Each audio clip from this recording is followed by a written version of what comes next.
This is Jam Nation. With Jonesy and Amanda. I know you love your impersonations. You're a man of, I want to say many voices, but really it's one voice that becomes several characters. Look at Jamie Dunn. He made a killing out of aggro. Hi! Yeah, but that was one voice. And actually, do it again. Hi! That's the same voice you do for all of them. No, Do Koshy. Do Koshy. Hi there, Amanda. How are you? You know, if Nat ever drops off the twig, you can join me on the Sunrise Family. And Mike Whitney. Good day, Amanda. Let's go down to old Sydney town for a big feed of spaghetti.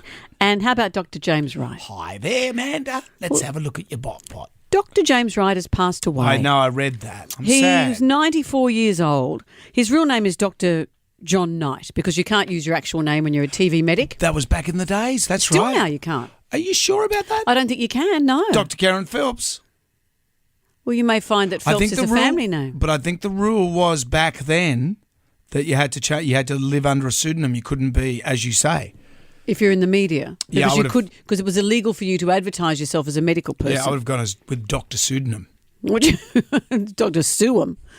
But when I was a segment producer on the Midday Show, first jobs in TV. I'd worked at Simon Townsend's Wonderworld and I went to the Midday Show as a producer. And I was his producer for his mailbag segments, and whenever he came on the show, I looked after him. And he was the loveliest man. He was so... And I knew nothing. And he was so nice to me. He was so charming, so generous, so self-effacing. And really, he brought big, difficult medical issues to an audience in Australia who didn't know this stuff. He'd speak about, we make jokes about your bot, but he actually spoke about downstairs, so all kinds of stuff with no embarrassment because that's his job as a doctor. Because he worked for Cleo as well, didn't he? Well, yes, he first started as a journalist and then he studied medicine, and he got a job as a local GP in a New South Wales rural town. He was the only doctor for over 160 kilometres around. So he was pretty much the obstetrician, the surgeon, the counsellor, the pharmacist, the local vet. He was all those things. And so when he went to write for the Women's Weekly, for Cleo, for Women's Day, he had a wealth of knowledge and a wealth of understanding about classic Australians. So when he joined the Mike Walsh show initially on TV and then the Midday Show where I met him, he became such a popular guy because of his lovely nature. But as I said, he was able to introduce difficult topics in a really lovely way. Yeah.